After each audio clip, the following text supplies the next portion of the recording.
안녕하세요. 오늘도 사연사롱을 찾아주셔서 감사합니다. 얼마 전 취업에 성공한 20대 초반 여성이에요. 저에게는 2년간 사귄 남친이 있어요. 남친과 저는 앤틱샵에서 만났어요. 사장과 아르바이트생으로요. 저보다 7살 많은 남친은 광고회사에 다니다 여행에 미쳐서 회사를 그만두곤 몇 년 동안 세계 여행을 했었대요. 언젠가 그때 사진을 보니 더벅머리에 그을린 피부까지 노숙자가 따로 없더라고요. 암튼 그러던 중 리스본에서 가장 유명한 벼룩시장인 여자 도둑시장에 가게 됐고 그곳에서 본 구제 앤틱 생활용품에 매료돼서 현재 앤틱샵을 오픈하게 됐죠. 그러니 앤틱샵이긴 해도 고가의 제품을 파는 거창한 가게가 아니라 소소한 소품과 생활용품을 주로 파는 샵이에요. 그래서 인테리어나 레트로 소품을 찾는 분들이 주로 찾는 곳이기도 하죠. 저희 학교 근처라 수업 들으러 가는 길에 종종 눈길을 두었던 곳이기도 하고요. 그러던 어느 날 가게 앞에 구인 공고가 붙었더라고요. 조건도 좋고 일도 어렵지 않은데 사람을 못 구했는지 공고가 한 달 넘게 붙어 있더라고요. 처음에 구인글을 봤을 때만 해도 별 생각이 없던 저는 마침 알바를 하던 고깃집이 문을 닫아 새로운 알바를 구해야 했거든요. 그래서 앤틱샵 면접을 보게 됐어요. 근처 대학 학생이네요. 근데 난 아르바이트생을 구하는 게 아닌데 어쩌죠? 가게 일이 힘든 건 아니지만 내가 가게를 비우는 시간이 많아서 믿고 맡길 사람이 필요하거든요. 남친은 1년에 한두 차례는 유럽이나 인도 등지로 물건을 구하러 가야 했어요. 직접 눈으로 제품을 확인하고 구매해야 하니까요. 그래서 자신이 해외에 나가고 없는 동안 상주하면서 일할 사람이 필요했던 거죠. 남친이 없는 동안 안채 관리도 하고 공과금 납부나 통관 세금 등 믿고 맡길 사람을 원했어요. 당장 일자리가 필요했던 저는 솔직하게 제 상황을 얘기했어요. 사실 저희 집 사정이 그리 좋지 않거든요. 엄마는 제가 중학교에 들어가던 해 세상을 떠나셨고 저는 경제력이 없는 아빠와 두 동생을 건사해야 했어요. 학비며 생활비는 고스란히 제 몫이었죠. 솔직히 상황만 보면 제가 대학에 다닐 처지는 아니었어요. 그런데도 무리해서 대학에 다닌 건 신락 같은 희망을 놓고 싶지 않아서예요. 당시 저는 수업이 끝나면 고깃집에서 알바를 했고 집에 돌아와서는 문서 대필 알바와 우유 배달을 했어요. 그러는 와중에도 장학금을 따내야 했죠. 엄청난 학비를 충당하려면 장학금 외엔 대안이 없었거든요. 그러니 미팅이며 나이트 같은 건 상상도 할 수 없는 일이었어요. 평범한 20대 대학생의 일상은 저에겐 사치였으니까요. 그렇게 죽을 똥 살 똥 발발대며 살아도 언제나 마이너스였죠. 해가 지날수록 학자금 대출은 주렁주렁. 한순간만 삐끗해도 순식간에 파산해서 길바닥에 나앉을 판이었어요. 솔직한 심정으로 하루에도 수십 번씩 학교를 그만두고 제대로 취직해 돈을 벌까도 생각했어요. 근데 그러면 제가 힘겹게 지탱하고 있던 내 삶이 무너져 버릴 것 같더라고요. 그래서 죽을 힘을 다해 버티고 있었어요. 이런 제 이야기를 들은 남친은 일단 같이 일을 해보자고 하더군요. 수업 때문에 비는 시간은 사장인 자신이 메우던가 정 안 되면 파트 알바를 쓰자고요. 정말 고마웠어요. 일은 힘들지 않았어요. 구제물품이라 세척을 하거나 상황에 따라서는 수리를 하는 정도였죠. 그렇게 1차 작업이 끝나면 사진을 찍어 홈피에 제품을 등록하고 매장 안에 DP를 해요. 대량으로 인도 공장에서 들여오는 짜이컵이나 유리 제품, 스텐 조리도구는 지방에서 편집샵을 운영하는 손님들께 입고 문자를 보내기도 하고요.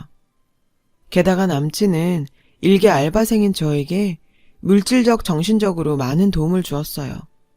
모자란 학비도 내주고 집안 문제로 목돈이 필요할 땐 선뜻 큰 돈도 빌려주었죠. 제가 용기를 잃지 않도록 말이에요. 그러는 사이 우린 사장과 알바생에서 연인 사이로 발전했어요. 지금까지 제 주변엔 저한테 기대려는 사람들만 가득했었는데 이젠 저에게도 제가 기댈 사람이 생긴 거죠.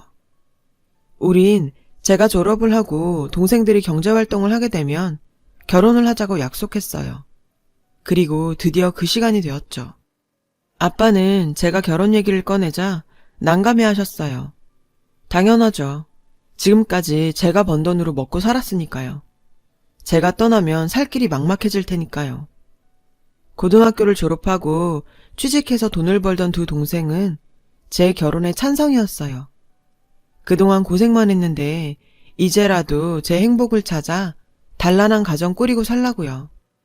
전 그렇게 동생들의 축하를 받으며 결혼을 결심할 수 있었죠. 문제는 남친 부모님 허락이었어요. 솔직히 제가 혼수도 변변히 해갈 형편도 아니었고 결혼 후에도 친정을 나몰라라 할 수 있는 상황이 아니었으니까요. 그래서 잔뜩 긴장한 채 남친 집을 찾았죠. 아버님은 온화한 분이셨어요. 제가 고학생 신분으로 대학을 졸업해서 번듯한 직장에 취직했다고 하자 기특해 하시며 몇 번이나 칭찬해 주셨죠. 그런데 예비 시어머니는 그 반대셨어요. 곳간에서 인심 난다고 있는 제배들이 주변에서 베풀 줄도 알고 성격도 좋더라. 없이 자란 애들은 티가 나두나. 하필 지 가게에서 일하던 애를 데리고 와선. 예비 시어머니는 아버님 앞이라 평소보다는 말씀을 가려하셨지만 반대 의사만큼은 분명히 하셨어요. 예상했던 일이었죠, 어머님의 반대는. 그동안 남친 가게에서 일하면서 어머님은 자주 봐왔거든요. 솔직히 어머님이 절 안 좋아하신다는 건 진작부터 알고 있었어요. 처음부터 절 탐탁치 않아 하셨거든요.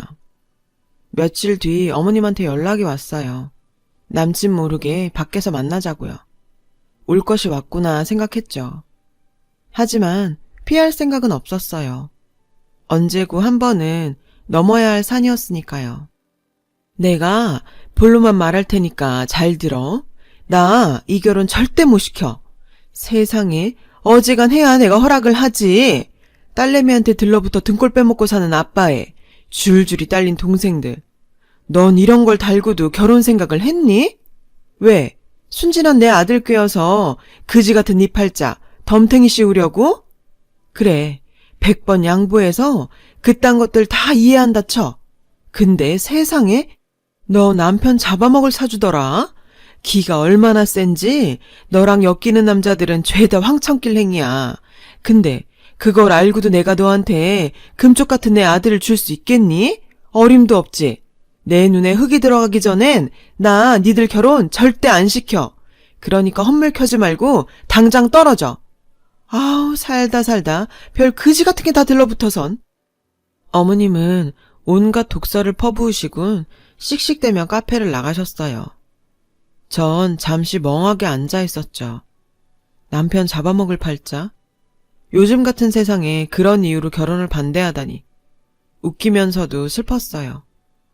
순간 이런 문제라면 이 결혼 못할지도 모르겠다는 생각이 들더군요. 그게 무슨 소리냐고요? 사실 어머님은 미신맹신자거든요.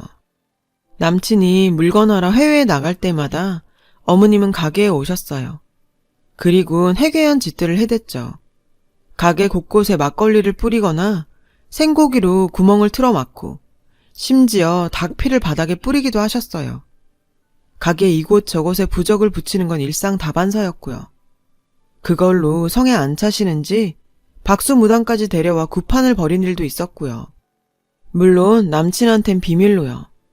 그러니 시어머니한테 남편 잡아먹을 사주를 가진 며느린 하늘이 두 쪽 나도 절대 드릴 수 없는 사람인 거죠.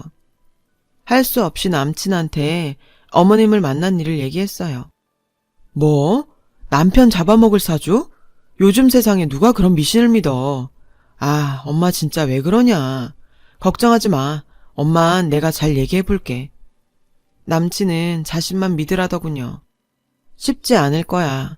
어머님한테 미신은 신앙보다 더 대단한 거니까. 실은 그동안 자기 없을 때 어머님이 가게에 오셔서 이런저런 비방을 하셨었거든. 심지어 박수무당까지 데리고 오셨고. 전 그동안 있었던 일들을 남친한테 전부 얘기했어요. 얘기를 다 들은 남친은 기함했죠. 그런 일이 있었으면 진작 얘기를 하지. 무당까지 끌고 와서 구판 벌이는 걸 보고만 있었어? 남친은 불같이 화를 내며 집으로 갔어요. 그날 남친은 어머님과 크게 싸우고는 자정 무렵이 돼서야 가게로 돌아왔죠. 그리곤 가게에서 기다리고 있던 제게 다 잘 됐으니까 걱정 말라더군요. 전 그렇게 잘 해결된 줄 알았어요. 그런데 얼마 뒤 어머님이 회사로 절 찾아오셨더라고요. 그리고 막무가내로 로비로 내려오라고 하셨죠. 신입이라 교육을 받고 있던 저는 자리를 비울 처지가 아니었어요. 그래서 죄송하지만 돌아가시라고 나중에 찾아뵙겠다고 정중히 말씀드렸죠. 근데 한 몇십 분 지났을까요? 제 교육을 맡고 계신 담당자분이 당장 로비로 내려가 보라고 하시더라고요. 어떤 여자분이 난동을 부리고 있다고요. 순간 눈앞이 캄캄했어요. 해괴한 짓거리도 서슴지 않는 분이라 이번엔 또 어떤 일을 벌일지 걱정이 한가득이었죠. 로비까지 가는 내내 어찌나 다리가 후들거리던지. 맙소사, 로비에 도착해보니 바닥엔 시뻘건 피가 낭자했어요. 어머님 짓이었죠. 바닥에 피를 뿌리곤 그 위에 팥을 뿌리고 있더군요. 보안과 직원들은 어머님을 붙잡아 밖으로 끌어내고 있었어요. 어머님은 안 나가려 버티며 고래고래 소리를 지르고 있었고요. 나와서 내 아들한테 찰싹 들러붙어서 피 빨아먹고 사는 거머리 같은 년아. 나와! 악을 쓰는 어머님을 보자 쥐구멍에라도 숨고 싶은 심정이었어요. 앞으로 회사 생활을 어떻게 해야 하나 걱정도 되고 이런 일이 계속 벌어질 거라 생각하니 아찔했어요. 절 보자 어머님은 먹잇감을 포착한 하이에나처럼 달려들어 제 머리채를 잡았어요. 너 잘 만났다. 가진 거라고 몸뚱이 하나뿐인 주제. 감히 내 아들을 넘봐? 사주도 더럽게 타고난 년이 내 아들까지 잡아먹으려고? 당장 떨어져라 이년아. 내 아들한테서 떨어져. 다행히 보안과 직원들이 달려들어 어머님을 제게서 떼어냈지만 전 이미 만신창이가 된 후였죠. 너무 창피하고 무섭고 억울해서 참다 못해 남친한테 전화를 걸었어요. 자기야, 당장 와줘. 당신 어머니가 우리 회사에서 난동을 부리고 계신다고. 잠시 뒤 남친이 달려왔어요. 그 사이 많이 진정된 어머님을 남친을 보자 자리를 박차고 도망을 치셨죠. 청소하시는 이모님들만 남아 어머님이 바닥에 뿌리신 피를 힘겹게 닦아내고 있었고요. 자기야, 이거 보여? 어머님이 뿌리신 닭피야. 조금 전까지도 내 머리채 잡고 남편 잡아먹으려니라고 욕을 퍼붓고 계셨다고. 나 이렇게는 못 살아. 아무리 자기를 사랑한다지만 이렇게는 못 산다고. 저는 주저앉아 엉엉 울었어요. 남친은 말을 잇지 못하더군요. 자기 엄마가 저지른 몰상식한 짓거리에 자기가 할 말을 잃은 거죠. 몰랐겠죠. 자신의 엄마가 어떤 사람인지를. 남들한테는 별 모진 짓을 다 해도 자기 자식 앞에선 세상 좋은 부모로 살아왔을 테니까요. 그 사이에서 저만 죽어나는 거였죠. 그날 밤 우린 남친 집에 찾아갔어요. 그리고 그날 있었던 일을 아버님께 말씀드렸죠. 아버님은 어머님을 끌고 나와 제 앞에서 각서를 쓰게 하셨어요. 앞으로는 절 괴롭히지 않는 것은 물론 회사에 찾아가지 않겠다는 내용이었죠. 아버님 기세에 눌려 그런가 어머님은 꼬랑지 내린 강아지처럼 순순히 각서에 도장을 찍으셨어요. 미안하다고 사과도 하셨고요. 그렇게 그날 일은 일단락이 났고 얼마간은 잠잠했어요. 어머님도 이번 일로 많이 달라지신 것 같았죠. 하지만 그건 제 착각이었어요. 얼마 뒤 그게 끝이 아니라는 걸 알게 된 사건이 벌어졌거든요. 회사 일 때문에 한동안 바빴던 저는 오랜만에 남친 가게에 들렀어요. 놀래켜줄 생각에 연락 없이 갔더니 마침 남친은 가게에 없더라고요. 처음 보는 여자 혼자 가게를 지키고 있었죠. 새로운 직원인가 싶어 사장님은 어디 갔냐고 물었어요. 그러자 여자는 되려 누구냐고 묻더군요. 약혼자라고 했더니 글쎄 피식 웃는 거 있죠. 그러더니 자기는 어머님 소개로 남친과 소개팅을 하러 왔다는 거예요. 마침 그때 안채에서 어머님이 나왔어요. 절 보자 회심의 미소를 지으면서요. 그 모습이 아무래도 의심스러웠죠. 어머님, 이게 무슨 소리예요? 소개팅이라뇨? 무슨 소리긴? 내가 말하지 않았니? 너랑은 절대 결혼 못 시킨다고. 그러니까 헛꿈 꾸지 말고 꺼져. 기가 막혔어요. 그런데 어머님이랑 마주보며 킬킬거리는 여자의 얼굴이 낯설지 않은 거예요. 이목구비랑 웃는 모습이 딱 어머님이었죠. 근데 두 분 많이 닮으셨네요. 꼭 모녀처럼. 제 말에 어머님은 사색이 되어선 여자를 데리고 밖으로 나갔어요. 그리곤 서둘러 돌려보내더라고요. 이상했어요. 제 말에 놀라는 것도 그렇고 평소 같으면 눈에 쌍심지를 켜고 따졌을 어머님이 순순히 여자를 데리고 밖으로 나간 것도요. 아무래도 어머님이 계략을 꾸미는 것 같았죠. 그래서 주말마다 어머님을 미행했어요. 미신에 빠져 사는 어머님답게 매주 무당집을 찾으시더군요. 그런데 전 거기서 보지 말아야 할 것들을 보고야 말았어요. 겁이 났죠.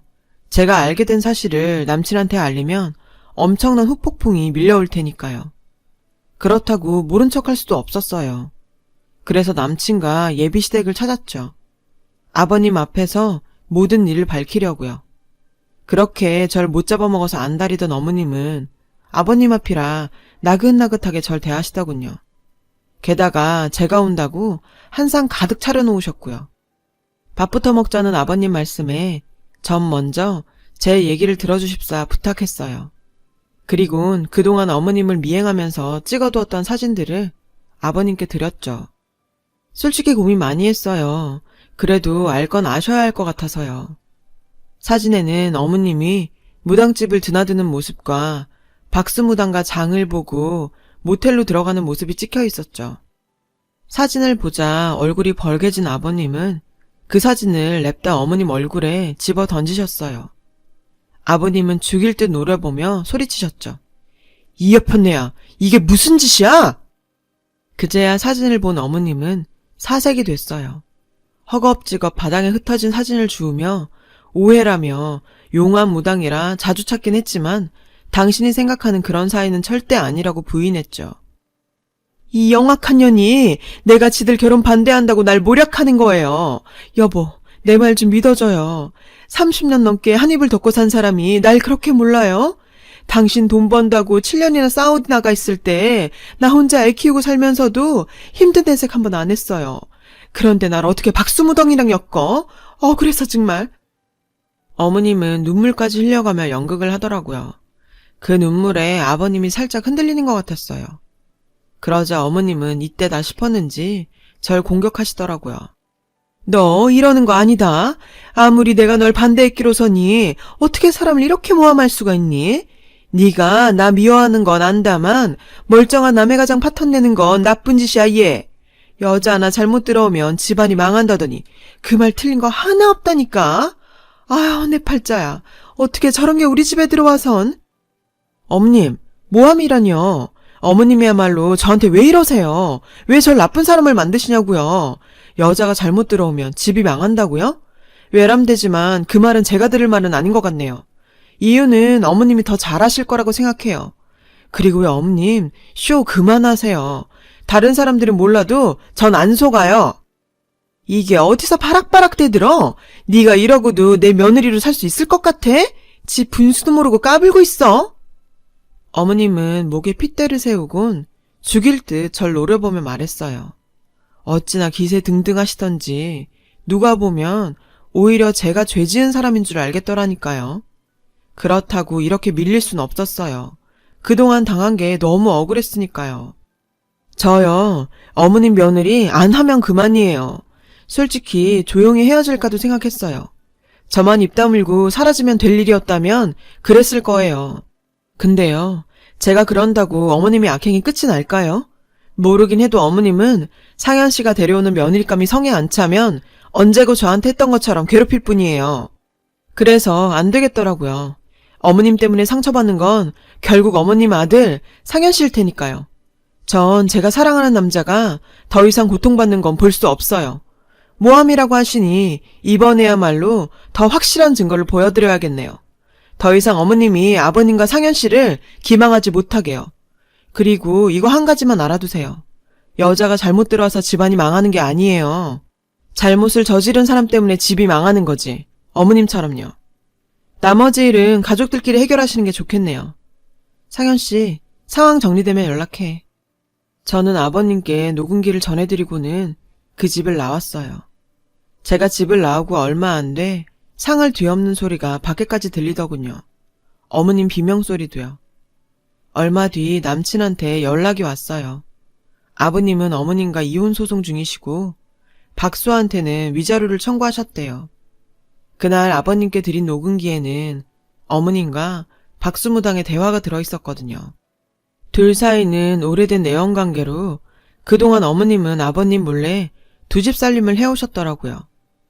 둘 사이엔 자식도 있는데 그게 바로 전에 남친 가게에서 본 소개팅녀였죠. 절 떼어내려고 맞선 여인 척 데려왔다가 제가 모녀 사이인 걸 눈치채자 얼른 돌려보낸 거였어요. 아무리 그래도 이부 동생을 오빠 맞선녀로 데려오다니 정말 엽기적이지 않나요? 아버님이 한국을 떠나 계셨던 7년 동안 어머님은 남친을 친정집에 맡겨두고 박수와 동거하며 애까지 뵀던 거예요. 솔직히 엄청난 일이기에 덮어둘까도 생각했었어요. 한 집안을 풍비박산 내는 일이니까요. 하지만 남친은 제 인생에서 처음으로 버팀목이 되어준 사람이었기에 은혜를 갚고 싶었거든요. 이번 일로 남친과 이별을 한다 해도요. 아무리 좋은 뜻에서 벌린 일이라고는 하지만 자기 부모님의 치부를 들춘 여자를 전처럼 사랑할 수 있겠어요? 솔직히 저라도 그건 힘들 것 같아요. 제 예상대로 남친은 잠시 시간을 갖자더군요. 저도 그러자고 했어요. 아마 우린 이렇게 이별을 하게 되겠죠. 그렇다고 해도 전 후회는 없어요. 언젠가 남친도 제 마음을 알아줄 거라 믿으니까요. 이래저래 복잡한 제 마음 들어주셔서 감사합니다. 들어주신 분들 행복하시고 항상 건강하시길 바래요. 여러분, 사연 댓글에 응원과 현명한 조언 부탁드려요. 좋아요와 구독은 저에게 큰 힘이 됩니다. 오늘도 좋은 일 가득하세요.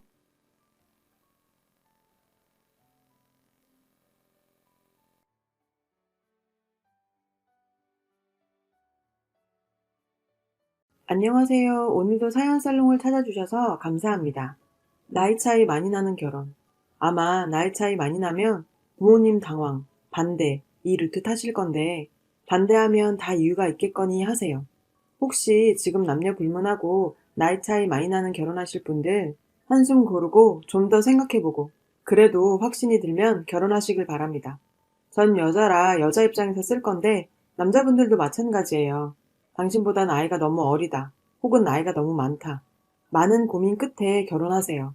물론 잘 사는 부부도 있어요. 케이스마다 다르지만 전 잘 사는 쪽에 속하지 않았으므로. 친구들 중 제가 독보적으로 나이 차이가 많이 나는 커플이고요. 12살 차이 결혼이었어요. 한 명은 남편이랑 6살 차이, 또 한 명은 2살 차이, 한 명은 최근에 2살 연하랑 결혼했어요. 제가 27에 결혼했는데 그때 당시 남편 나이 39. 사람 성실하고 착하고 직업 탄탄하고 직급 높고 다른 친구들 남친보다 어른스럽고 진중하고 뭐 장점밖에 안 보였고 저는 그때 당시 20대 남자 30대 초반 남자는 남자같이 안 보였고요. 그래서 이 남자랑 결혼했어요. 친정에서 반대 엄청 심했는데 특히 친정아버지가 알아누우셨어요. 그 반대 무릅쓰고 무슨 세기에 사랑하는 양 결혼했는데 지금 결혼 3년 차. 남편은 밤마다 끙끙대요. 일하는데 체력이 딸려서요. 짜증내고 그러진 않는데 밤마다 끙끙 앓아요. 이불 말고 침대 구석에 누워서 식은땀 흘리고요. 처음엔 놀라서 병원 데리고 다니고 검진받고 그랬는데 그냥 40대 중반으로 접어들면서 자연스럽게 오는 노화라는 거 알았고요. 장 보고 무거운 거 집에 나르면 그날 파스 몇 통 붙여야 하고 그냥 골골대요. 나이 차이 많이 나는 부분인데 오히려 나이 많은 쪽이 더 건강하다는 분들 축하드려요. 인생 잭팟 터지신 거예요. 엄청난 확률을 뚫고 그런 배우자 만나신 거예요. 정말 멋져요. 저도 나이 차 많이 나는 부부들이 다 저처럼 사는 거 아니라는 거 알아요. 인터넷에서 많이 봤어요. 연예인들 중에서도 잘 사는 부분 많이 봤고요. 근데 안타깝게도 제 주변에서 나이차 많이 났는데 막 활력 있게 사는 부부 아직 못 봤어요. 뭔가 앞으로도 못 볼 것 같아요. 그게 슬프고요. 남편도 운동해요. 하는데 원래 체력이 약한 것도 있겠지만 30대의 남편이랑 지금 남편의 체력이 또 너무 차이 나요. 운동해도 몸이 받아들이는 게 달라요. 전에는 냉면 그릇만큼 몸이 받아들였다면 지금의 남편은 간장 종지만큼 받아들이는 느낌. 어쩌겠어요. 저도 20대 때 생각하면 지금이 뭘 해도 더 힘들어요. 나이 많은 사람 자체의 문제라는 말이 아니라 그냥 부부는 비슷하게 늙어가는 게 좋을 것 같다는 생각이 들어요. 저는 30km로 늙어가는데 남편은 40km로 늙어가는 거잖아요. 같은 또래면 비슷하게 늙어가겠죠? 서로 힘든 것도 비슷하고. 그럼 생활 패턴도 비슷하게 맞을 거고요. 저는 여초 회사에서 근무하고 있고 기혼자들이 압도적으로 많은데요.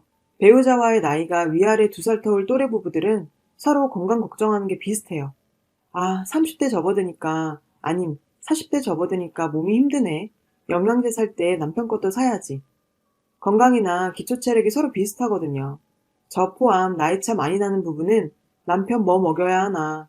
상대적으로 어린 쪽이 더 건강할 수밖에 없으니까 제 몸은 일단 뒤로 밀어요. 서로 남편 얘기할 때도 제가 30대니까 동료의 30대 남편 얘기가 나오면 신랑 비타민이랑 루테인 이런 거 좀 먹여봐. 저 포함 나이 많은 배우자 건강 얘기 나오면 영양제가 아니라 한약 다려 먹이는 얘기 나와요. 막 녹욕에 뭐 넣고 푹 다려서 먹이래요. 눈이 침침하다 그러면 젊은 배우자들 있는 직원에겐 컴퓨터 많이 써서 그렇다 하고 저희 남편은 눈 침침하다 그러면 그걸 당연하게 받아들여요. 남편 시스템 개발자라서 컴퓨터 제일 많이 쓰는데 말이에요. 제 또래 부부들의 관심사는 건강, 저희 부부의 관심사는 생존, 이렇습니다. 사회 분위기가 그렇더라고요. 나들이 잘 없어요. 연로하신 분 데리고 어딜 가겠어요? 잘 못 걸으시고 잘 못 뛰세요. 해외여행? 에휴, 말을 마세요. 저도 알아요. 40, 50대에 신체 나이 10대, 20대인 분들도 많으십니다. 나이 많은 사람 만나면 이해심이 더 있을 것 같았거든요. 근데 그것도 아니었어요. 소위 꼰대라고 하죠. 그 꼰대 기질에 애 같은 기질이 합쳐져서 발현돼요. 물론 이해는 돼요. 남편이랑 저랑 살아온 배경이 다르니까요. 근데 그 배경이 너무 다른 거죠. 남편은 아랫사람이 해야 할 도리와 자기 케어를 동시에 바래요. 뭐만 하면 당신 세대는 모른대요. 아는 척 장렬. 근데 또 애처럼 돌봐줘야 돼요. 전에 뭐 하다가 제가 갑자기 손목 빈 적이 있었는데 아프다 병원 간다 했더니 자기 나이엔 항상 손목이 삔 것처럼 시큰거린대요. 같이 가서 남편도 침 맞았고요. 친구들끼리 만나서 얘기하는데 남편들이 하나같이 저 모양이에요. 근데 넷 중 연하 남편 있는 친구가 제일 나아요. 그나마 그 남편은 신체 나이라도 어리잖아요. 제가 최고령자랑 사는데 제일 고달프더라고요. 부부 동반으로 모임 있었을 땐 말도 하기 싫네요. 제 남편이랑 친구 남편이랑 띠동갑. 남자들끼리 서열 엄청 나누는데 나이만으론 우리 남편이 최고 서열이잖아요. 최고 서열답게 액티비티 못하고 리조트에서 쉬었어요. 무슨 대왕 대비 마냥 쉬었어요. 그 다음에는 6살 차이 나는 친구네가 복귀했고요. 우리가 맞이했어요. 남편이 땡땡씨 왔는가 이래요. 말투도 참. 나이 차이 덜 나는 순서대로 숙소에 복귀하더라고요. 그래도 친구들이랑 어디 놀러 갈 계획 짜면 친구들이 제 눈치 봐요. 땡땡 아빠가 좋아하는 곳으로 가자. 말을 흐려요. 눈치껏 빠져줍니다. 젊은 사람들끼리 다녀야죠. 남편 회사 부부 동반 모임이 제일 싫은데 거기를 갔는데 제가 제일 어렸거든요. 남편 부하 직원 와이프보다 제가 나이가 더 어린데 요즘은 시대가 바뀌었잖아요. 남편 보고 능력자라고 안 해요. 그냥 저를 측은한 눈길로 봐요. 네, 저라도 절 보면 측은할 것 같아요.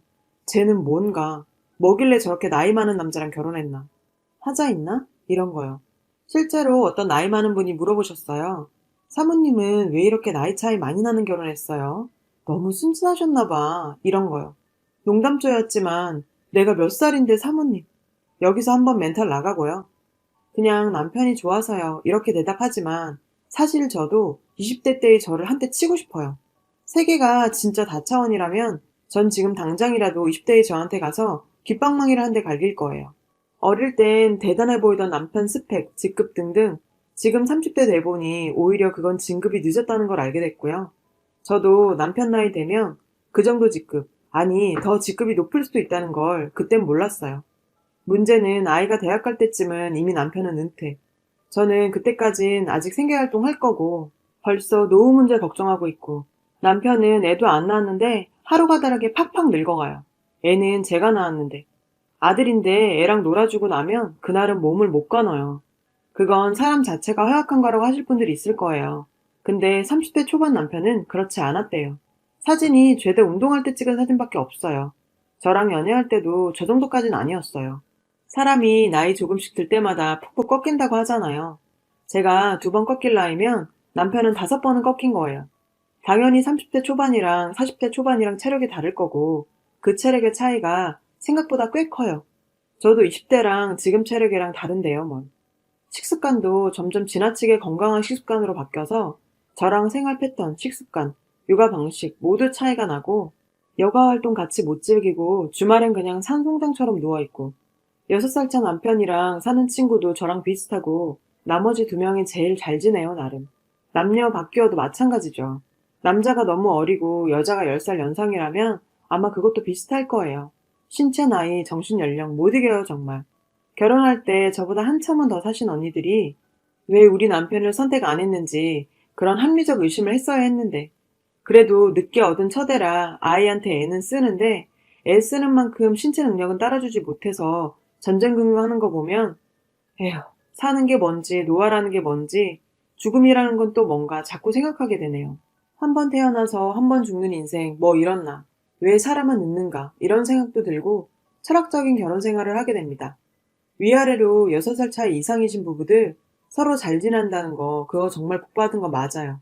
체력이 서로 비슷하게 맞으면 참 좋은 거죠. 저 아들 낳고선 남편이랑 얘기하다가 우연히 나온 말이 있어요. 만약 우리 아들이 10살 어린 여자 혹은 10살 많은 여자 데려오면 어떻게 할 거냐고요. 안 된다네요. 제가 남편이랑 살면서 아쉬움이 있듯이 남편도 나름의 아쉬움이 있을 거예요. 그걸 안 거죠. 남편이랑 저랑 교육과정만 해도 3차 차이가 나요. 남편이랑 제가 약간 경계선에 있어서 그렇긴 하지만 학교 다닐 때 얘기를 해도 서로 공감대 형성이 전혀 안 돼요. 남편도 나름 답답하겠죠? 저도 그렇고요.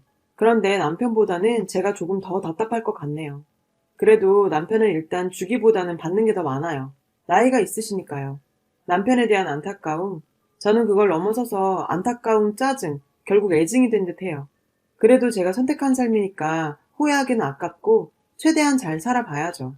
임금 님기는 당나귀기처럼 그냥 속 시원하게 털어놔 놓자 하면서 가볍게 얘기 시작했지만 나이 차이 많이 나는 부부들 문제를 좀 더 진지하게 말하자면 삶의 공유 문제에서 크게 드러나요. 비슷한 연령대면 아무래도 세상을 바라보는 시선이 비슷할 수밖에 없어요. 살아오면서 비슷한 사건을 겪고 비슷한 교육을 받았고 비슷한 입시를 통해서 대학을 다녔고 비슷한 취업난을 겪고 비슷한 직장 생활을 해요. 서로 떨어져 있었을 때부터 그런 비슷한 삶을 공유했다는 게 얼마나 의미가 큰지 결혼하신 분들은 아마 아실 거예요. 그렇게 비슷하게 살아오면 현 시점의 문제도 비슷하게 바라보게 되고 나중에 아이는 어떻게 키우자 혹은 어떤 점 때문에 우리 아이는 이렇게 키우지 말자 이런 계획이 잡히고 그게 곧 부모의 육아의 가치관이 돼요. 어떤 영화를 보거나 드라마를 봐도 서로 얘기할 수 있는 폭이 넓어지죠. 적어도 우리 때는 말이야 이런 말 대신 저때 저랬잖아 라는 말을 할 수 있어요. 그런 공감대 형성이 부부간에 얼마나 중요한 일인데요. 저희 부부는 이 부분이 좀 어려워요. 요즘 사회적 문제에 대해 얘기하면 남편은 제가 경험한 시대보다 10년은 앞선 얘기를 하게 돼요. 그건 어쩔 수 없어요. 저도 만약 20대 초반의 친구들과 얘기하면 그럴 거니까요. 나이 차이가 많은 쪽이 나쁘다는 게 절대 아니에요. 이런 상황에선 일정 부분에선 공감대 형성이 안 돼요. 한쪽이 일방적으로 받아들여야 하죠. 근데 삶의 양이 다르기 때문에 보통 어린 쪽의 이야기를 듣게 돼요. 그럼 결국 손뼉이 마주치지 않고 이야기가 허무해지는 경우가 있어요. 전 얘기해도 속이 시원하지 않거나 혹은 남는 게 없다는 생각, 소통이 안 된다는 생각을 가끔 했었거든요. 육아 문제에서도 전 체벌과 훈육의 과도기에서 성장한 사람이고 남편은 체벌의 시대에서 학창시절 대부분을 보냈어요. 또 다양한 전공이 인정되지 않던 시기고 아무래도 성별의 고정관념이 있어요. 저보다는요. 예를 들어 여자 파일럿에 대해 얘기하면 남편은 약간 회의적이죠. 이것도 나이 많은 사람이 나쁘다는 게 아니에요. 저도 20대 친구들보다 사고방식이 유연하지 않거든요. 그런데 이런 것들이 아이한테 영향을 미치는 게 문제예요. 부모조차 합의가 되지 않은 가치관을 어떻게 아이한테 적용시키나요? 육아 문제에서 서로 당신이 과하다, 시대가 바뀌었다 이런 말을 하게 되고 그럼 당연히 감정이 상하니까 됐어, 너 하고 싶은 대로 해 이렇게 되는 거예요. 또 한 가지 말하고 싶은 건 삶의 질이 다소 나쁜 편이에요. 돈이요. 물론 비슷한 또래끼리 사는 부부보다는 많을 수 있어요. 근데 우리는 미래까지 봐야 하잖아요. 돈벌이 수단이 있으면 쥐어짜서라도 아이를 키울 수 있어요. 졸라매면 돼요. 그러고 나이가 들면 아이가 독립하죠. 그런데 나이 차이 많이 나는 부부는 한쪽이 어쩔 수 없이 사회활동을 중단하는 시기가 와요. 그게 아이들이 아직 학교를 다닐 때일 경우가 많고요. 그때부터는 힘들어져요. 쥐어짤 돈벌이가 없으니까요. 돈이 있으면서 아껴서 쓰는 거랑 돈 없어서 아껴서 쓰는 거랑 스트레스 강도가 다르잖아요. 또 나이가 들면 아무래도 병원비 지출이 커질 수밖에 없어요. 그럼 가정을 같이 끌어간다는 개념이 아니라 젊은 쪽이 일방적으로 끌어간다는 느낌이 들죠. 그게 버거울 수밖에 없어요. 아마 몇몇 남자분들 여기서 너네는 어차피 남편한테 얹혀 살잖아. 이런 말 하실 분 있을 건데 요즘 맞벌이 안 하는 부부들 거의 없어요. 저는 이 기준에서 말한 거고 꼭 남자가 나이 많은 게 아니라 여자 쪽이 나이 많은 것도 전제해서 말하는 거예요. 마지막으로 부부가 함께 할 수 있는 시간이 확률적으로 적어요. 여가 생활을 즐기기에는 아무래도 서로의 체력 차이가 있고 부부가 서로 뭔가를 한다는 것이 점점 줄어들어요. 제가 지금 결혼 생활을 돌이켜보면 듬성듬성 비어있는 느낌이에요. 체력이 비슷하고 생각이 비슷한 또래 부부들은 부부만의 시간을 잘 채워나가죠. 여행이나 취미활동 이런 거요.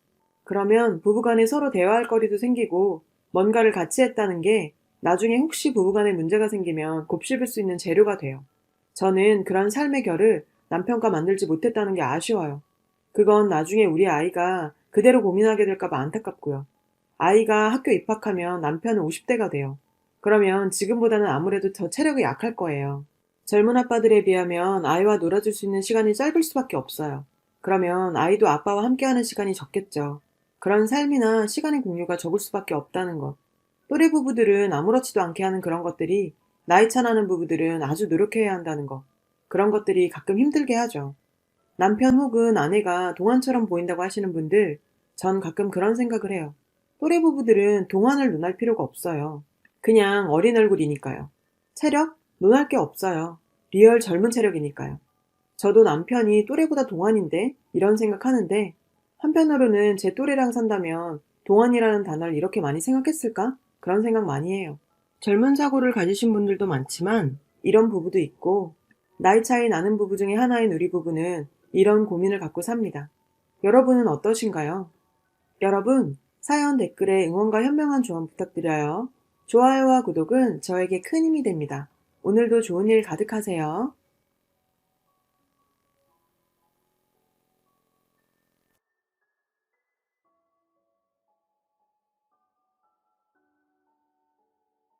안녕하세요. 오늘도 사연 살롱을 찾아주셔서 감사합니다. 20대 아들, 딸을 키우고 있는 50대 전업주부예요. 어린 친구들은 이상하게 생각하겠지만 예전부터 제 꿈은 행복한 가정을 꾸리는 전업주부였어요. 사회에 나가 역량을 키울 생각을 해야지 무슨 전업주부냐고 할지 모르겠지만 저에게는 그만큼 행복한 가정에 대한 열망이 가득했거든요. 거기엔 불쌍한 제 가정사도 한몫했어요. 저는 그리 행복하지 못한 집의 장녀로 태어났어요. 아버지는 개인 택시를 하셨지만 돈 버는 것보다 노는 걸 더 좋아하는 분이셨죠.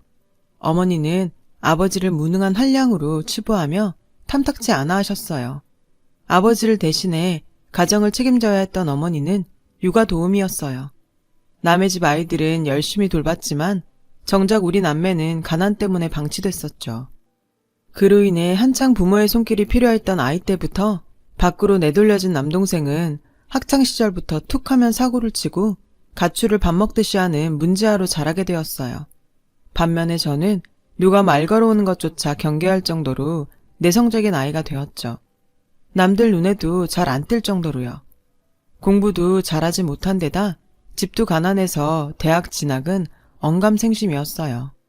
그래도 여상을 졸업하고 운이 좋게 은행에 채용될 수 있었어요.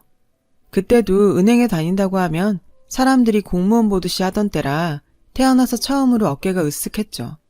남편과는 같은 은행에서 만났어요. 저는 일반 창고에서 근무를 했고 남편은 대출 창구를 맡고 있었어요. 무뚝뚝했지만 책임감이 강해서 저는 그런 남편의 모습에 매력을 느꼈죠. 하지만 내성적인 제가 남편에게 접근하는 건 쉽지 않았어요. 그저 멀리서 바라보며 애만 태울 뿐이었죠. 그런데 저에게도 기회가 생겼지 뭐예요. 시어머니와 우연히 만나게 되었거든요. 저는 여느 날처럼 창고에 앉아 고개 응대를 하고 있었어요. 한 중년 여성의 차례가 되었고 저는 친절하고 상냥하게 응대를 했죠. 그런데 글쎄 이분이 제가 짝사랑하던 남편의 어머니였지 뭐예요. 어머님은 제 응대가 마음에 드셨는지 제게 호감을 갖게 되셨고 그 이후로 저를 보러 은행을 찾는 날이 많아지셨어요. 저만 어머님 정체를 모른 채 말이죠. 그렇게 한 달 정도 지나자 어머님은 제게 밖에서 점심을 사주시겠다고 하셨어요. 저는 고객과 개인적으로 만날 수 없다고 거절을 했고 그제 어머님은 자신의 정체를 밝히시더라고요. 사실 한상준 대리가 내 아들이에요. 우리 애랑 밥 한번 먹지 않을래요? 그 말을 듣는 순간 너무 놀라서 소름이 돋을 정도였다니까요. 그렇게 전 늘 멀리서 지켜만 보던 남편과 식사 자리를 갖게 되었어요. 그날 이후 자연스럽게 가까워질 수 있었고 얼마 뒤 어머님은 저에게 당신 아들과 정식으로 만나보지 않겠냐고 하셨어요. 내심 그러고 싶었지만 그러면 의도하고 접근한 것처럼 보일 것 같아서 생각할 시간을 달라고 했어요. 그리고 며칠 뒤 만나보겠다고 했어요. 그렇게 우리는 연애를 시작하게 되었죠. 이미 시어머니께 합격 도장을 받은 터라 결혼까지 이어지는 건 그리 힘든 일이 아니었어요. 그리고 얼마간의 연애 기간을 끝으로 우리는 결혼을 하게 되었죠. 결혼하고도 한동안은 일을 계속하다가 첫 아이를 임신하곤 직장을 그만뒀어요. 주변에선 직장이 아깝지 않냐며 만류를 했지만 제 아이는 제 손으로 키우고 싶어서 과감하게 결단을 내린 거죠. 다행히 남편도 제 뜻에 따라주었고요. 아이를 낳고 전업주부가 된 저는 얼마간 행복한 시간을 보냈어요. 하지만 이후 친정에서 생각지도 않았던 일이 터지고 말았죠. 그동안 혼자 몸으로 생활을 꾸려가던 친정엄마가 더는 힘들어 못하겠다고 이혼을 선언하신 거예요. 그 시기는 남동생이 속도 위반으로 결혼을 준비하던 때였어요. 제대하고 얼마 안 돼 능력이 없던 남동생을 대신해 결혼 준비까지 엄마가 떠맡아야 했던 게 화근이었죠. 문제는 돈이었어요. 누나로서 도움이 됐으면 좋겠지만 저도 남편 외벌이로 생활하고 있던 터라 그럴 수 없었어요. 거기다 아이 키우는데도 돈이 만만치 않게 들어서 여유가 없었거든요. 엄마는 돈 때문에 쪼들리셨고 아빠는 전혀 도움이 되지 않았어요. 결혼은 지 능력으로 하는 거지. 지 누나는 집에 손 안 벌리고도 알아서 시집 잘 갔잖아. 당신이 너무 물러서 그래. 오히려 엄마한테 핀잔만 주기 일쑤였죠. 10원 한 장 보태지도 않으면서 그런 소리 하는 거 창피하지도 않아? 당신이야말로 손 벌리지 마, 집에. 돈벌이 하라고 택시해줬더니 도대체 뭐 하고 다니길래 내 돈 갖다 쓰는데? 물어 뭐해. 보나마나 한량처럼 놀러 다니느라 그런 거지. 두 분은 그렇게 끝도 없는 싸움을 하셨고 결국 동생 결혼식이 끝나면 갈라서기로 합의하셨다고 통보하셨어요. 남동생은 올 것이 왔다며 의연하게 받아들였지만 저는 그게 쉽지 않았어요. 하지만 아빠가 달라지지 않으면 어쩔 수 없다고 생각했기 때문에 부모님의 이혼을 말리지 않았어요. 그렇게 저희 부모님은 이혼을 하셨고 엄마는 살던 집을 빼서 전세 보증금으로 동생 신혼집을 마련해 주셨어요. 남은 돈으로는 월세 원룸을 얻어서 혼자 생활을 시작하셨고요. 저는 엄마 혼자 지내시는 게 걱정이 돼서 한동안 자주 들여다보곤 했죠. 엄마는 오히려 지금이 마음도 편하고 좋다며 자주 올 것 없으니 내 가정이나 잘 꾸리고 살라고 하셨어요. 아빠는 이혼한 뒤 말도 없이 떠나셨고 남은 가족들은 행여 아빠가 연락을 해올까봐 전화번호까지 싹 바꾸었어요. 솔직히 아빠한테 연락 올 일은 돈 아니면 사고 둘 중에 하나밖에 없으니까요. 그렇게 저희 가족은 흩어진 채 각자의 생활을 이어갔어요. 그 사이 저는 둘째 딸을 낳았고 아이가 둘이 되니 정신이 하나도 없었죠. 4살 터울이라 괜찮을 줄 알았는데 애한테 손이 많이 가는 건 똑같더라고요. 다행히 남편은 든든한 가장으로서 버팀목이 되어주었고 아이들을 키우는 건 힘든 일이었지만 그래도 보람을 느낄 수 있어서 나름 행복했어요. 그러던 어느 날 엄마한테 연락이 왔어요. 계속 소화가 안 돼서 소화제를 드셨는데 복통으로 구급차에 실려 병원에 가보니 위암이라고 그러더래요. 이미 암세포가 다른 장기까지 전이된 상태라 수술을 해도 가망이 없다고요. 그렇게 시한부 선고를 받은 엄마는 4개월 만에 세상을 떠나셨어요. 변변한 영정사진도 없어서 제 핸드폰에 있는 사진을 사용해야 했죠. 빈소에 앉아 엄마의 사진을 보고 있자니 그렇게 눈물이 나더라고요. 평생 남편 대신 생활을 책임지느라 밤낮 없이 고생만 했던 엄마의 삶이 안타까워 눈물이 멈추지 않았어요. 남편은 장모님 발인 전에 장인 어른을 찾아봐야 하지 않겠냐고 했지만 저는 단호하게 거절했어요. 같이 사는 동안 그렇게 고생만 시킨 사람을 찾아서 뭐 하냐고요. 남편은 알았다고 했지만 뭔가 난처한 표정이었죠. 혹시 뭐 걸리는 거라도 있냐고 물었더니 남편은 아니라며 절대 아무 일 없다고 하더군요. 장례 이튿날 밤 남편은 저와 남동생에게 더는 올 손님도 없으니 방에 가서 눈 좀 붙이라고 했어요. 빈소는 자기가 지킨다고요. 다음날 아침이 발인이라서 동생과 저는 장례식장에 딸린 방으로 들어갔어요. 다음날 발인을 끝으로 엄마의 장례식은 모두 끝이 났어요. 그런데 딸아이가 그러는 거예요. 지난밤 제가 빈소를 비운 사이 밤늦게 누가 빈소에 찾아왔었다고요. 불길한 예감에 저는 남편한테 물었죠. 혹시 지난밤에 아빠가 왔었냐고요. 남편은 아니라며 아는 분이 늦게 소식을 듣고 와서 부의금만 주고 갔다고 했어요.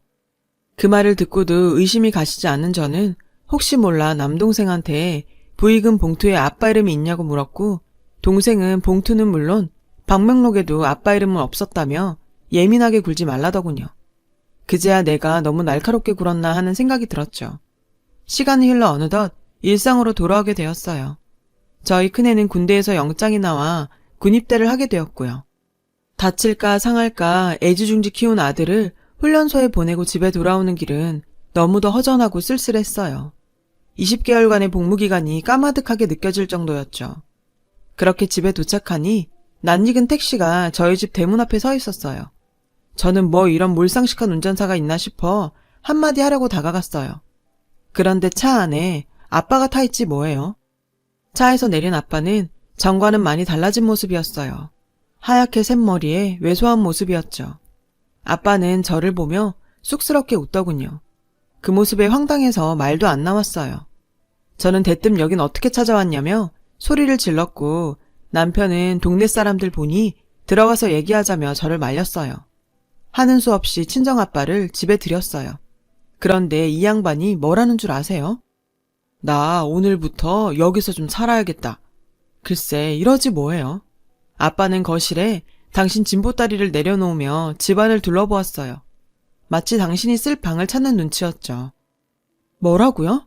젊어서는 엄마한테 빌붙어 살더니 다 늙어선 저한테 빌붙으려고요?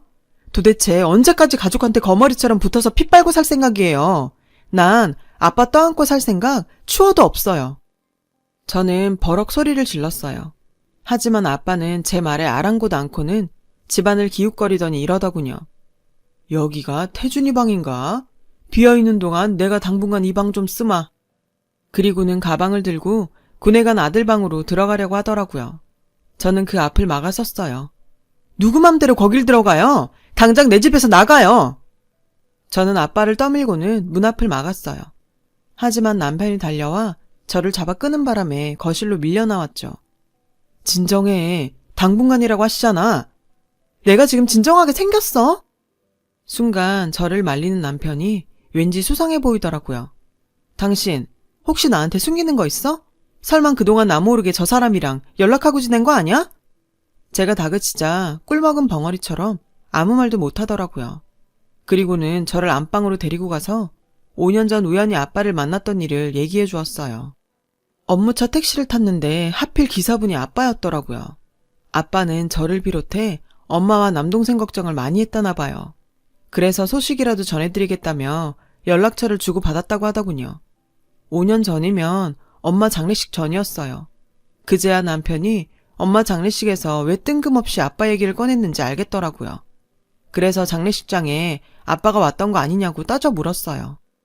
아니라고 딱 잡아떼던 남편은 결국 사실대로 털어놓고 말았죠. 아무리 남보다 못한 사이지만 장모님이 돌아가셨다는 얘기를 전해야 할 것 같아서 연락을 했다더라고요. 그랬더니 아빠는 못난 남편이긴 하지만 아내가 가는 마지막 길에 인사는 하고 싶다고 간절히 부탁했다는 거예요. 하는 수 없이 남편은 우리 남매가 잠든 사이 아빠를 빈소에 들였더라고요. 그 얘기를 들으니 화가 나서 미칠 것 같았어요. 그래서 당장 아들 방으로 달려갔어요. 그랬더니 글쎄 아빠가 제 아들 침대에 누워 코까지 골며 자고 있지 뭐예요. 당장 깨워서 내쫓으려는데 그 순간 아빠의 왼쪽 손가락에 끼어있는 결혼 반지가 눈에 들어오는 거예요. 그 반지를 보자 마음이 흔들려서 차마 잠든 아빠를 깨울 수 없었어요. 어차피 잠든 거 그냥 내일 아침에 내보내기로 마음 먹었죠. 아들 방에서 나오니 수험생인 딸아이가 왜 그렇게 소란이냐며 공부하는데 방해가 된다고 핀잔을 주더군요. 저는 미안하다며 안 떠들 테니 들어가 공부하라고 했어요. 요즘은 공부하는 게 벼슬인 세상이라 딸아이 눈치를 보고 살거든요. 수능시험 때까지만 꼭 참자 싶었어요. 다음날 남편과 딸아이는 각자 출근과 등교를 했고 저는 아빠와 단 둘이 남게 되었어요. 둘 다 말 한마디 없었죠. 아침 설거지를 마친 뒤 아들 방으로 가 아빠한테 말했어요. 기운 빼기 싫으니까 그만 나가시죠. 이렇게 버티셔도 저 돈 없어요.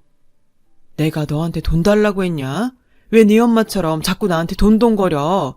나 너한테 돈 뜯으러 온 거 아니다. 도대체 너 내가 왜 그렇게 싫으냐? 은혁이야 하도 사고를 쳐서 내가 듣기 싫은 소리도 하고 정신 차리라고 매도 들고 했다지만 너하고 난 그래도 잘 지냈잖아. 맞아요. 사실 저는 아빠와 특별히 부딪힌 적 없이 잘 지낸 편이었어요. 하지만 딸은 엄마 편이라고 엄마가 아빠 때문에 힘들어하는 모습만 보고 자라서 그런가 아빠를 받아들이는 게 쉽지 않았어요. 아빠 때문에 엄마가 그 고생을 하는 걸 봐온 내가 어떻게 아빠를 좋아할 수 있겠어요? 엄마는 뼈가 으스러지도록 일하는 동안 아빠는 뭘 했는데요? 가장으로서 단 한 번이라도 가족들 먹여 살리려고 노력이나 해봤냐고요. 엄마는 평생 우리 식구 먹여 살리느라 죽어라 일하고도 늘 돈 걱정만 하다 돌아가셨어요. 이럴 거면 왜 엄마랑 결혼했어요? 차라리 아빠 마음대로 한량처럼 살지. 결혼하지 말았어야죠. 저는요, 엄마가 불쌍해서라도 절대 아빠 못 받아줘요. 저는 그동안 가슴에 쌓아두었던 아빠에 대한 원망을 그대로 쏟아냈어요. 그러자 아빠는 충격을 받았는지 아무 말도 못하더라고요. 저는 씩씩대며 아들 방을 나왔어요. 안방에 들어와 방문을 쾅 닫았죠. 하고 싶은 말을 실컷 쏟아놓고서는 내내 마음이 불편했어요. 왜 안 그렇겠어요? 그래도 제 아빠인데요. 그러게 왜 찾아와선 다 잊고 사는 사람 속을 헤집는데요? 저는 제 마음이 불편한 것도 다 아빠 탓으로 돌렸어요. 남편이 퇴근하고 돌아오자 저녁을 먹었어요. 밥을 먹는 내내 우리 모녀는 아무 말도 없었죠. 밥맛도 없고 아빠 때문에 불편했던 저는 먼저 일어나 딸아이 간식을 만들었어요. 10시에 자율학습이 끝나고 오면 먹일 거였죠. 그런데 그 사이 남편이 아빠한테 뭔가 부탁을 하더라고요. 앞으로 매일 밤 10시에 저 대신 학교로 딸아이 픽업을 가달라는 거였죠. 저는 남편과 안방으로 가 한 소리 했어요. 내가 싫어하는 거 알면서 당신 왜 그래? 나 지금 많이 참고 있으니까 그만해. 그러자 남편은 이게 다 우리 딸을 위해 그러는 거라고 하더군요. 제가 아빠한테 하는 걸 보고 딸애가 어떻게 생각하겠냐고요. 한마디로 제 행동이 딸을 망치고 있다는 얘기였죠. 그러면서 제가 아이들을 지나치게 챙기는 것도 알고 보면 다 애정결핍 때문이라고 하더군요. 그러면서 남들 보기 불편하니까 제발 아빠한테 잘 좀 하라고 했어요. 뭐? 애정결핍? 그래. 나 부모 사랑 못 받고 자라서 그런다. 아무리 그래도 면전에 대고 그렇게 콕 집어서 얘기해야 해? 그럼 당신 속이 좀 편하니? 제 말에 남편은 저랑은 말이 통하지 않는다며 식탁에서 일어났어요. 저는 억울한 마음에 눈물이 핑 돌았죠. 그런데 그러는 사이 현관문 닫히는 소리가 났어요. 시계를 보니 9시 40분이더라고요. 남편 부탁대로 아빠가 제 딸아이 픽업을 나간 모양이었어요. 그리고 잠시 뒤 딸아이와 저희 아빠가 깔깔거리며 들어오지 않겠어요? 저는 불편한 표정으로 두 사람을 쳐다봤어요. 그러자 제 표정을 본 아빠는 남편이랑 싸운 거냐고 묻더라고요. 정말 기가 막혀서 말도 안 나오더군요. 이게 누구 때문인지 몰라서 그래요. 이게 다 불청객 같은 당신 때문이란 걸 정말 모르는 건지 모른 척 하는 건지. 저는 더 이상은 참을 수 없어서 아들 방으로 들어가 아빠 짐을 챙겨 현관에다 던졌어요. 이 집에서 나가라고 소리치면서요. 저는 방으로 들어가 이불을 뒤집어 쓰고 울다 잠이 들었어요. 싫다는데도 괜히 와서 사람을 긁어놓곤 아빠는 결국 저만 나쁜 년을 만들었어요. 다음날 평소보다 일찍 잠에서 깼어요. 한바탕 울고 일어나니 답답했던 속이 풀리는 것 같더라고요. 제 옆에서 잠들어 있는 남편을 보니 어제 일이 다시 떠올랐어요. 결핍이란 말에 솔직히 뜨끔했거든요. 무능한 남편 탓에 고생만 했던 엄마처럼 되지 않으려고 남편과 결혼을 했고, 내 아이들은 우리 남매와 달리 부모 사랑 듬뿍 받고 자라게 하고 싶었어요. 하지만 따지고 보면 이건 제 입장일 뿐이었죠. 정작 남편과 아이들의 생각은 고려하지 않았던 거예요. 딸아이를 위해서라도 아빠한테 어제 일을 사과해야겠다고 생각했어요. 제가 부모한테 함부로 하면서 제 아이가 저한테 잘하길 바라는 건 말도 안 되는 거니까요. 그래서 조용히 아들 방 문을 열었는데 아빠는 이미 떠나고 없더군요. 편지와 낡은 노트만 남겨둔 채요. 편지에는 다음과 같은 내용이 적혀 있었어요. 사랑하는 딸 은영아, 아빠가 멋대로 불쑥 찾아와 소란을 일으켜 미안하다.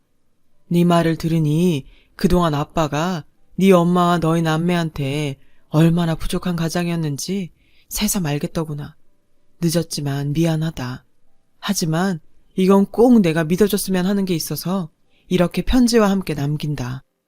누군가 내 인생에서 가장 행복한 순간이 언제였냐고 묻는다면 아빠는 망설임 없이 네가 태어난 날이라고 말할 거다. 그날 아빠는 세상에서 가장 작은 천사를 만나 평생의 운을 다 썼다고 해도 과언이 아닐 만큼 행복했다. 다만 너에게 못해준 것이 많은 부족한 애비라 미안할 뿐이다. 하지만 널 사랑하는 아빠의 마음만큼은 누구 못지 않았다는 걸 네가 알아주었으면 한다. 행복하게 살아라. 이 말이 꼭 하고 싶었다. 아빠가 남긴 편지를 읽고 보니 가슴이 저며왔어요. 도대체 내가 무슨 짓을 벌인 건가 싶었죠. 그때 아빠가 남긴 노트가 눈에 들어왔어요. 도대체 저 안에 뭐가 적혀 있을까 궁금했어요. 그렇게 노트를 펼쳐보니 제 어릴 적 사진이 빽빽하게 붙어 있더라고요. 하나같이 아빠의 택시 안에서 방실방실 웃고 있는 사진들이었죠. 그 사진 밑에 아빠의 필체로 보이는 글씨가 적혀 있었어요. 드디어 은영이 친부를 만났다. 다행히 얘기가 잘 통했다. 무슨 일이 있어도 은영이 엄마와 은영이 앞에는 절대로 나타나지 않겠다는 약속을 받았다. 이 약속을 받으려고 얼마나 뛰어다녔던가. 이제야 마음 편히 내 식구들을 만나볼 수 있을 것 같다. 제 친부라니요? 믿을 수가 없었어요. 가족들 누구에도 그런 얘기는 들은 적이 없었으니까요. 게다가 지금껏 아빠가 제 친부를 찾아다녔다는 사실에 말문이 턱 막혔어요. 그동안 갖은 눈총과 멸시를 받으면서도 택시를 끌고 전국을 돌아다녔던 이유가 저 때문이라니 가슴이 먹먹했어요. 마음이 급해진 저는 자고 있던 남편을 흔들어 깨웠어요. 아빠 전화번호가 뭐야? 빨리 전화해서 어디냐고 물어봐. 아빠가 집을 나갔어. 빨리. 남편은 서둘러 아빠한테 전화를 걸었고 아빠는 전화를 받지 않으셨어요. 남편은 그렇게 나가라고 할 땐 언제고 왜 이제 와 찾느냐고 제 아픈 곳을 찔렀어요. 저는 남편한테 아빠가 남긴 편지를 보여주었어요. 그러자 남편은 그동안 저 모르게 감춰두었던 얘기를 꺼내더군요. 사실 장인어른 치매 진단 받으셨어. 당신이랑 처남한테는 얘기하지 말라고 하셨어. 조용히 시설에 계시다가 때 되면 장모님 따라갈 거라고 고집 부리는 걸 내가 기억 온전하실 때 잠시라도 같이 살자고 주소 알려드린 거야. 치매 있으시니 운전하시면 안 된다고 해도 기어이 끌고 가시더라. 증상이 심해지기 전에 시설로 가신다고 했으니까 아마 지금쯤 요양원에 도착하셨을 거야. 저는 안달이 난 아이처럼 거기가 어디냐고 남편을 닥달했고 남편도 위치까지는 모른다고 했어요. 당신의 마지막은 아무한테도 보이고 싶지 않다고 하셨다나요? 저는 그 길로 남동생을 찾아가 아빠를 찾아야 한다고 말했어요. 당연히 남동생은 황당해했죠. 하지만 제가 편지와 노트를 보여주자 빨개진 눈으로 알겠다고 하더군요. 저희 남매는 전국의 치매 요양시설을 싹 다 뒤졌고 근 2달 만에 아빠가 계신 곳을 찾을 수 있었어요. 무슨 바람이 불었는지 딸아이도 같이 가겠다고 해서 온 가족이 나서게 되었어요. 그렇게 도착한 곳은 경기도 파주의 어느 요양원이었어요. 주차장 안쪽에 아빠의 택시가 서 있었죠. 그때였어요. 요양보호사와 산책 중인 아빠가 보였어요. 저는 아빠의 모습을 보니 오는 동안 내내 참았던 눈물이 흘렀어요. 하지만 마음과 다르게 이번에도 날이 선 말들만 쏟아냈죠. 누가 한량 아니랄까봐. 숨을 거면 아무도 못 찾을 곳으로 가지. 누가 이렇게 좋은 데서 편하게 살래? 저는 입을 삐죽거렸어요. 하지만 저희 부녀는 처음으로 서로를 보고 웃을 수 있었어요. 그리고 제 친부에 대한 얘기도 들을 수 있었죠. 엄마는 시집을 오기 전 만나던 사람이 있었대요. 한 동네에서 나고 자란 동네 오빠였죠. 엄마는 그 동네 오빠를 무척 사랑했지만 그 사람에게 엄마는 그저 하룻밤 불장난 같은 거였어요. 얼마 뒤 임신 사실을 알게 된 엄마는 동네 오빠한테 그 사실을 말했고 그는 그날 밤 몰래 서울로 도망을 쳤다더군요. 그 사실을 알게 된 외할아버지는 서둘러 혼처를 찾았고 엄마는 등 떠밀려 시집을 갈 수밖에 없었대요. 엄마는 결혼 8개월 만에 저를 낳았어요. 주변에서는 저를 팔싹둥이라고 했죠. 하지만 엄마가 8개월 만에 출산을 하자 아빠는 바로 알아차리셨어요. 제가 당신 딸이 아니라는 거를요. 아빠와 엄마가 초야를 치른 건 신혼 첫날이 아닌 그 후로 서너 달 뒤였거든요.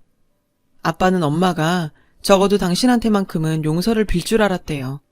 하지만 엄마는 끝까지 임신을 한 채 시집 온 사실은 물론 아빠한테 사과 한마디 없었죠. 그래서 아빠는 밖으로 돌았다더군요.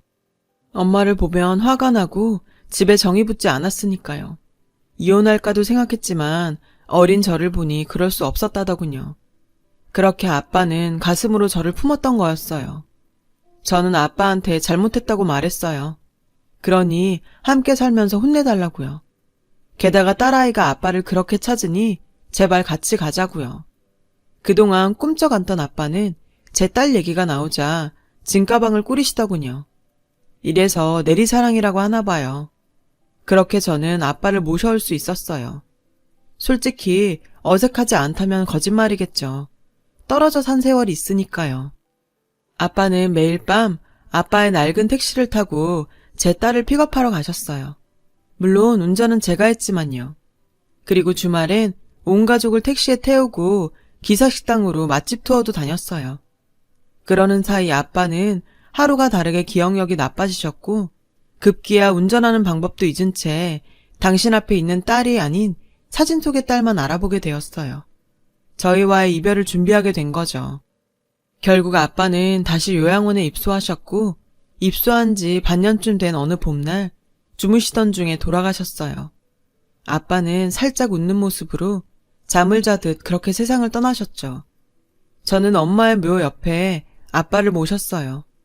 비록 한량 같은 남편이었지만 적어도 마음만큼은 누구보다 엄마를 아끼고 사랑했던 남편이니까요. 엄마도 그걸 알아주길 바랬어요. 저희 아빠의 낡고 사연 많은 택시는 현재 동생네 주차장에 있어요. 남동생이 하도 고집을 부려서 거기에 가져다 놓았거든요.